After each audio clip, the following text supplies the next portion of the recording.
Determinants का एक question करने वाले हैं। और जैसे आपने 10th में पढ़ा था कि लीनियर इक्वेशन इन 2 वेरिएबल्स, ऐसे ही यहाँ हम करेंगे लीनियर इक्वेशन इन 3 वेरिएबल्स। और हम इस क्वेश्चन को मैट्रिक्स मेथड से करेंगे। जब मैथ से लगे डर तो फॉलो करो कृतिन सर। तो हमारे इस क्वेश्चन में हमें मैट्रिक्स मेथड में करने के लिए हमें 3 मैट्रिसेस चाहिए, जो कि है हमारे A कोफिशिएंट मैट्रिक्स, जो कि होते हैं हमारे सबके कोफिशिएंट्स, यानी कि 3 -2 3 2 1 -1 4 -3 2। नेक्स्ट होता है हमारा वेरिएबल मैट्रिक्स, यानी कि X Y Z।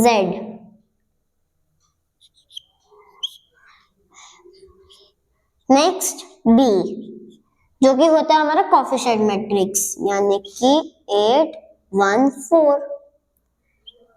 अब यहां से निकालना है हमें X, यानी कि X Y Z। तो यहाँ तो X के लिए उसका फॉर्मूला होता है X = A इनवर्स B। और यहाँ पे A इनवर्स है हमारा 1/the value of A into adjoint A, जहां पे adjoint A निकलेगा हमारा पहले माइनर्स निकाल के, फिर निकलता है कोफैक्टर्स, फिर फाइनली आ जाता है adjoint। तो यहां से हम सबसे पहले इसकी वैल्यू निकालेंगे। मैट्रिक्स 3 -2 3 2 1 -1 4 -3 2। अब हम यहां से इसकी वैल्यू निकालेंगे, तो ये बन जाएगा 3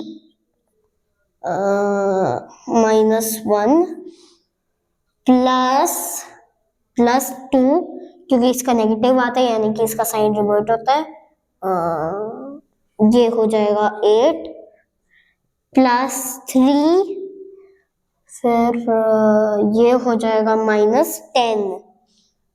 अब इसकी वैल्यू हमारी आ जाएगी -3 +16 -30 which is equals to -17 not equals to 0।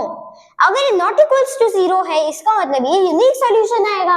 लेकिन अगर ये 0 के इक्वल होता है तो इसका मतलब ये आता है नो सॉल्यूशन या यूनिक सॉल्यूशन। अब हम इसके माइनस निकालेंगे, माइनस, तो ये हो जाएंगे हमारे ऐसे। अब इसको निकालने के लिए हमें पहले ये जो 1 1 है, इसका मतलब फर्स्ट कॉलम का एलिमेंट यानी कि 3। अब इसकी रो और कॉलम कैंसिल करके जो बीच के अंदर जो मैट्रिक्स बचेगा एक छोटा सा, उसकी हम वैल्यू निकालेंगे। तो ये बन जाएगा हमारा -1 A12, फिर ये बन जाएगा -8, और अब A13 = ये बन जाएगा -10, फिर A21 ये हमारा बन जाएगा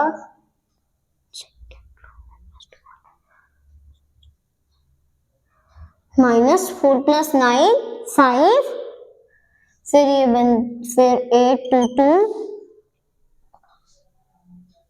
6 - 12 -6, A23 ये हो जाएगा हमारा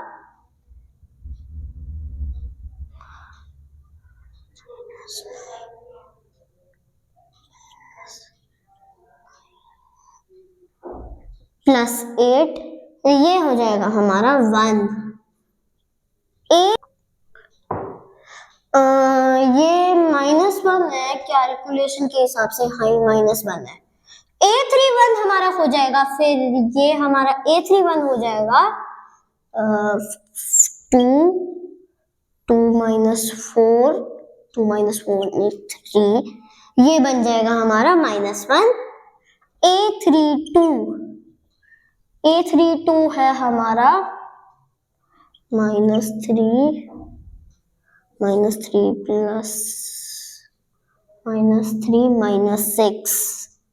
-6 तो ये बन जाएगा -9।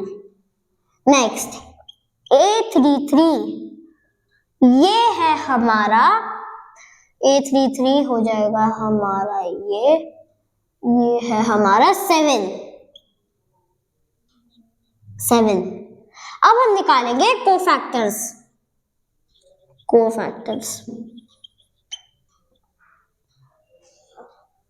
अब कोफैक्टर्स हम निकालेंगे।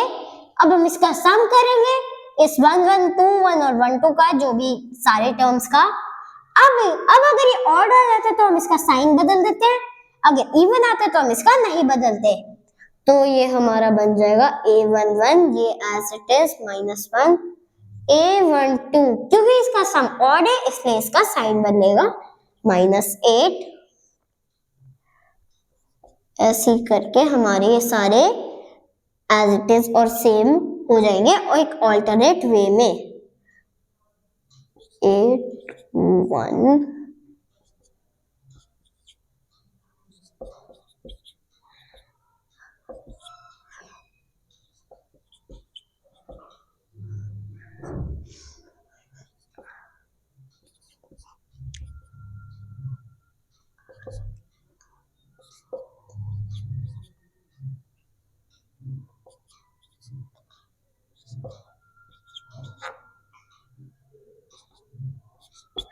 अब ये हमारे आ गए सारे कोफैक्टर्स। अब हम निकालेंगे हमारा लास्ट और फाइनल स्टेप, एडजॉइंट A। ये है हमारा इसका। अब हम इसको अगर एक मैट्रिक्स की फॉर्म में लिखे, यानी कि -1 -8 -10 एंड सो ऑन। अब हम इस जो मैट्रिक्स बनेगा अब हम उसका ट्रांसपोज कर देंगे, तो ये बन जाएगा -1 -8 -10 -5 -6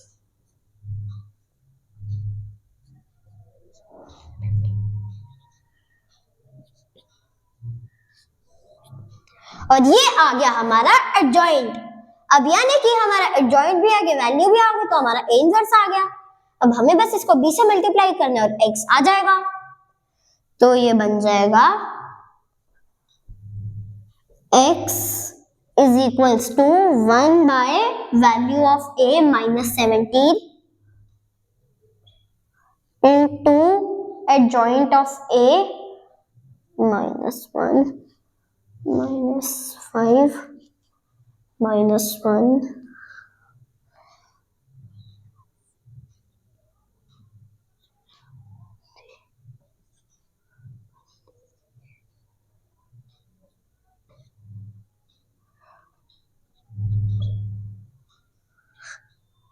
into B 8 1 4। अब हम इसको इससे मल्टीप्लाई करेंगे, मैट्रिसेस का मल्टीप्लाई करेंगे, तो ये बन जाएगा x is equals to 1 by 17। ये हमारा बनेगा एक 3 by 1 मैट्रिक्स।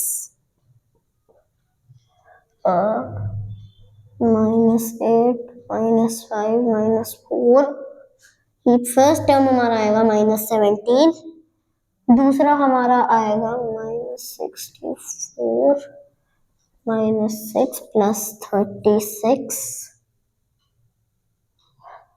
ये आ जाएगा हमारा -34। और नेक्स्ट हमारा है -80 +1 +28, तो ये बन जाएगा हमारा -51। अब हम यहाँ से इस -1/17 को इससे मल्टीप्लाई कर देंगे, तो ये बन जाएगा x is equals to 1 1 2 3, जिससे हमारे निकल गए x और x y z की वैल्यूज, यानी कि implies x is equals to 1, y is equals to 2 और z is equals to 3। और ये था हमारा क्वेश्चन। हमने इस तीन इक्वेशंस को मैट्रिक्स मेथड से यूज करके x, y और z की वैल्यूज निकाल दी। ये क्वेश्चन आपका डिटर्मिनेंट मेथड से भी हो सकता है। इस डिटर्मिनेंट मेथड के ऊपर मैं एक और वीडियो लेके आ रहा हूँ आपके लिए। Please like, share and subscribe for more important questions like this.